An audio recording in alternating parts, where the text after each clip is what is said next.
дар соли хонишинавӣ 2022-2023 паёми президенти ҷумҳурии Тоҷикистон Эмомалӣ Раҳмонро 114 000 нафар хонандагони синфҳои 9, 10 ва 11 муассисаҳои таълимии вилояти Суғд тамошо мекунанд. Паёми мазкур ҳамасола санаи 1 сентябр ҳамчун рӯзи дониш ва дарси сулҳ аз ҷониби пешвои миллат ироа карда мешавад, ки хонандагони синфҳои болои мактабҳо онро гӯш мекунанд.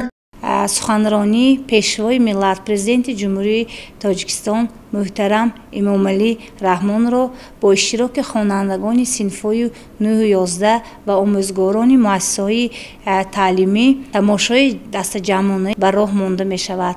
Дигар синфҳо бошад тибқи ҷадвали дарсӣ дарсҳо дар онҷо гузаронида мешаванд. Дарси сулҳ санаи 1 сентябр бо занг задани зангола ва сароидани суруди миллӣ аз ҷониби хонандагони муассисаҳои таълимӣ оғоз мешавад. Инчунин чорабинии тантанавӣ ба муносибати рӯзи дониш баргузор мегардад.